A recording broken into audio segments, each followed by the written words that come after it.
नमस्कार, मैं आदर्श विद्या मंदिर माध्यमिक सांचौर से तरुण कुमार।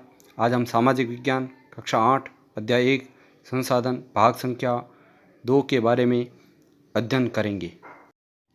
हमने संसाधन के बारे में जाना और उसके बाद में हमने जाना कि संसाधन को कितने भागों में बांटा गया है। संसाधन को मुख्य रूप से 3 भागों में बांटा गया है।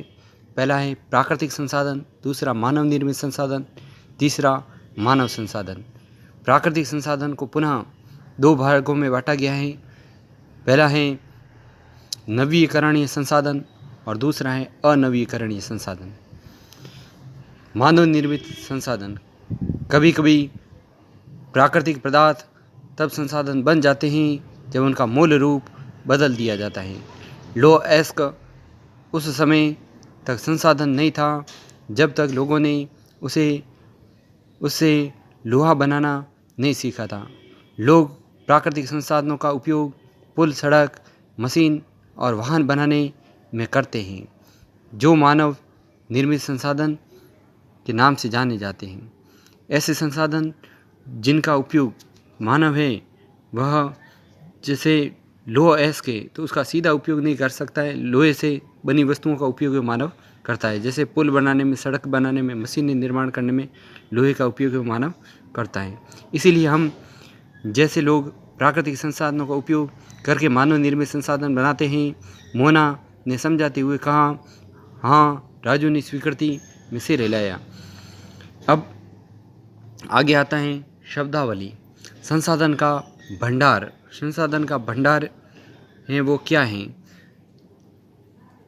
यह उपयोग के लिए संसाधन की उपलब्ध मात्रा है। आओ कुछ करके सीखें। कुछ नवीकरणीय संसाधनों के बारे में सोचिए और बताइए कि किस प्रकार संसाधनों का अधिक उपयोग उनके भंडार को प्रभावित करता है। आओ कुछ करके सीखें।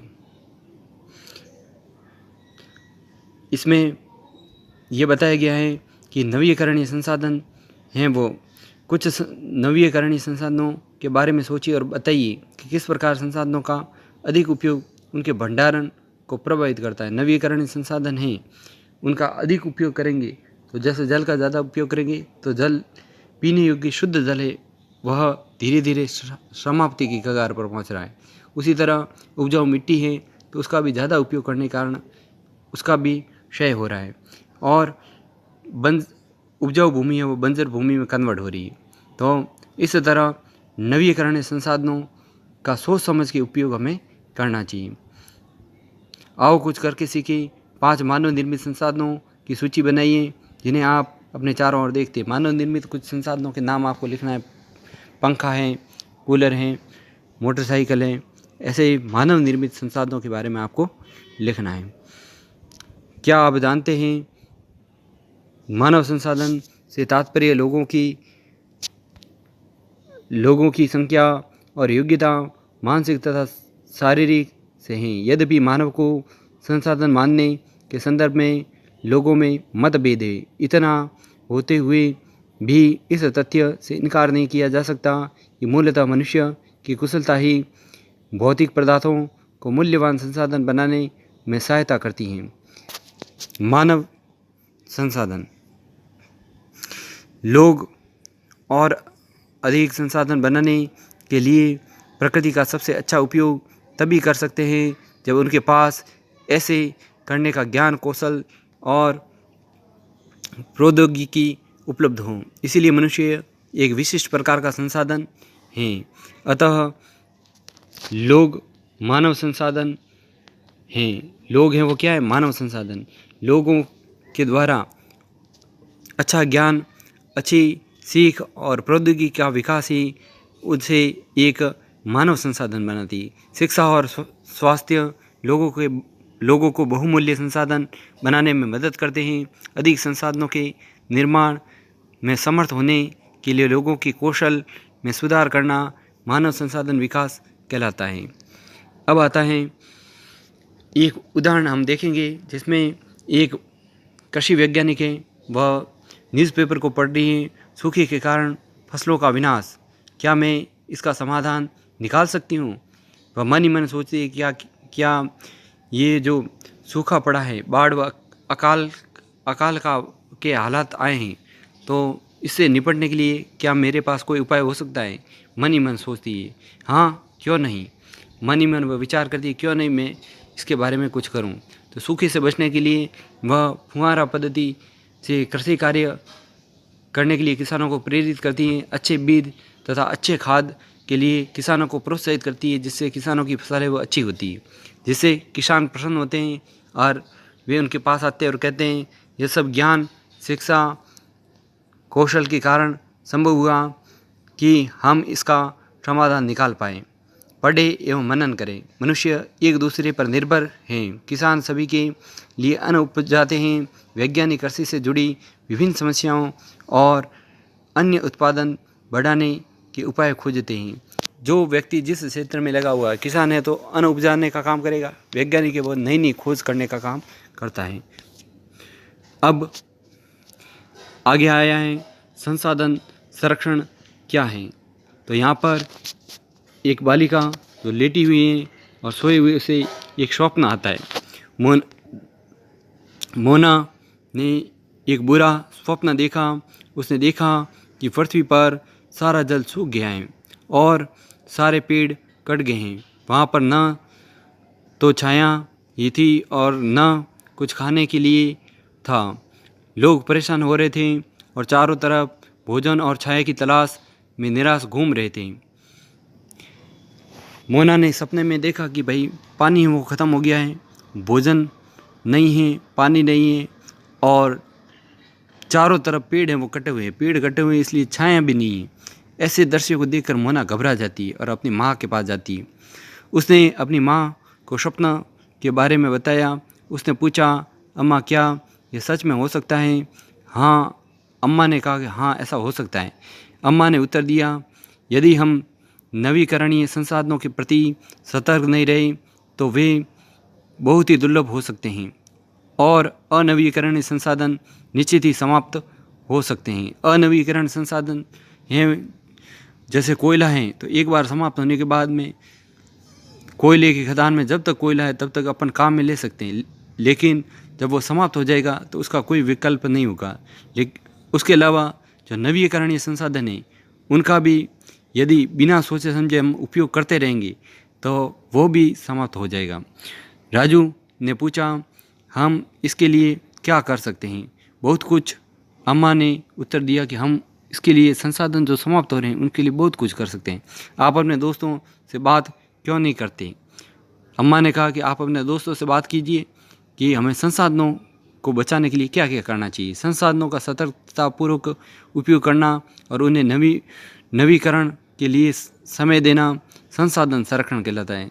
संसाधन का उपयोग है वो हमें सतर्कतापूर्वक करना चाहिए। उसके अलावा नवीकरण के लिए समय भी देना चाहिए जिससे कि संसाधन का संरक्षण हो सके। संसाधनों का उपयोग करने की आवश्यकता और भविष्य के लिए उनके संरक्षण में संतुलन बनाए रखना सतत पोषणीय विकास कहलाता है।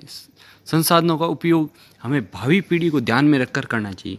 संसाधनों का उपयोग हम भविष्य की आने वाली पीढ़ी के बारे में सोचे बिना अनावश्यक रूप से करते रहेंगे तो संसाधन समाप्त हो जाएंगे। इसलिए हमें सतत पोषणीय विकास के साथ में संसाधनों का प्रयोग करना चाहिए। संसाधनों का प्रयोग सीमित मात्रा में करते हुए भावी पीढ़ी के बारे में ध्यान रख के हमें संसाधनों का उपयोग करना चाहिए। संसाधनों के संरक्षण के अनेक तरीके हैं। अब यहाँ पर शब्दावली में भी दिया हुआ है सतत पोषणीय विकास। संसाधनों का सावधानीपूर्वक उपयोग ताकि न केवल वर्तमान पीढ़ी की अपितु भावी पीढ़ी की आवश्यकताएं भी पूरी होती रहें। संसाधनों का उपयोग है हमें भावी पीढ़ी को ध्यान में रख के करना ही सतत पोषणीय विकास कहलाता है। प्रत्येक व्यक्ति उपभोग को कम करके वस्तुओं के पुनः चक्रण और पुनः उपयोग द्वारा योगदान दे सकता है। पुनः चक्रण का मतलब है एक ही वस्तु को बार बार उपयोग लेना, और पुनः उपयोग यानी कोई भी वस्तु बार बार उपयोग में आ सकती है तो उसे बार बार उपयोग में लेना चाहिए। अंततः यह एक विभिन्नता बनता है, क्योंकि सभी जीव एक दूसरे से जुड़े हुए हैं। उस शाम बच्चों और उनके मित्रों ने पुराने समाचार पत्र, व्यर्थ वस्त्रों तथा बांस की डंडियों से लिफाफे और ख़रीदारी के लिए थैले बनाए। मोना ने कहा, हम इन वस्तुओं में से कुछ वस्तुएं उन परिवार को देंगे जिन्हें हम जानते हैं। मुस्तफ़ा ने कहा, हम अपने संसाधनों को बचाने और अपनी पृथ्वी को सजीव रखना, यह एक बहुत अच्छा कार्य है। जेसी ने कहा, मैं बहुत ही सतर्क रहूँगी कि कागज़ व्यर्थ न हो। उसने स्पष्ट किया, कागज़ बनाने के लिए बहुत से पेड़ों को काट दिया जाता है। कागज़ की लुगदी बनाने के लिए बहुत से पेड़ों को काट दिया जाता है। इसलिए जेसी कह रही हैं कि मैं कागज़ का है वो ध्यानपूर्वक उपयोग करूँगी। मैं ध्यान रखूँगा कि मेरे घर में विद्युत व्यर्थ न हो। मुस्तफ़ा ने जोर से कहा, विद्युत जल और कोयले से मिलती हैं। जल और कोयले से विद्युत मिलती हैं, और विद्युत है वो उसका खर्च है वो ज़्यादा होता है। इसलिए मुस्तफ़ा कह रहा है कि भाई मैं घर में बिना फालतू लाइट नहीं लगाऊंगा, बिना फालतू व्यर्थ में पंखा नहीं जलाऊंगा। इस तरह मैं भी विद्युत का संरक्षण करूंगा। मैं विश्वास दिलाती हूँ कि घर में जल बेकार नहीं होगा। जल की एक एक बूंद मूल्यवान है। आशा ने कहा कि मैं जल की एक एक बूंद को व्यर्थ नहीं होने दूंगी। बिना फालतू पानी का नल शुरू है तो उसे बंद करूंगी। बिना फालतू पानी को व्यर्थ नहाने में उपयोग नहीं लूँगी। जितना आवश्यकता है उतना ही मैं जल का उपयोग करूंगी, जिससे कि शुद्ध जल भावी पीढ़ी और आने वाली पीढ़ी के लिए बचाया जा सके। इसे ही सतत पोषणीय विकास कहते हैं। बच्चों ने कहा, हम सब मिलकर अंतर ला सकते हैं। यह कुछ कार्य मोना, राजू और उनके मित्रों ने किए। आपका क्या विचार है? आप संसाधन संरक्षण में कैसे मदद करने जा रहे हैं?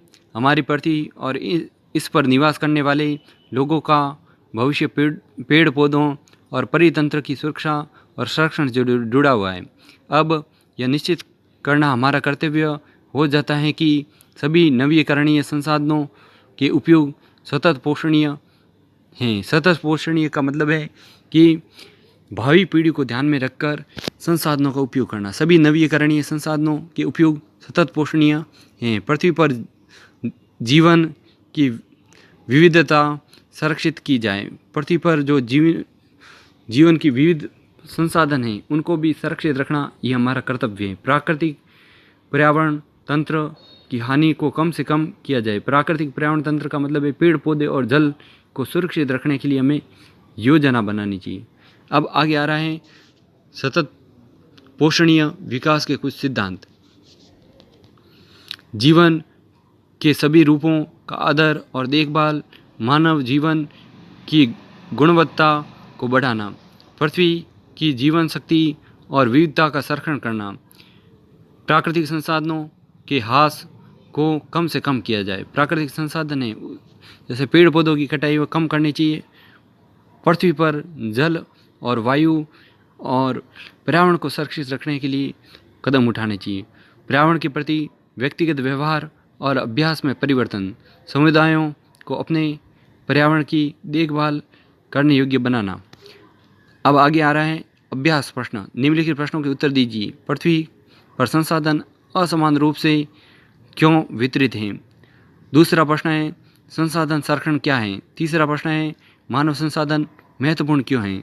चौथा प्रश्न है सतत पोषणीय विकास क्या है? इन प्रश्नों के उत्तर आपको लिखने हैं। दूसरा प्रश्न सही उत्तर पर निशान लगाना है सही का। निम्नलिखित में से कौन संसाधन को निर्धारित नहीं करता है? उपयोगिता, मूल्य या मात्रा।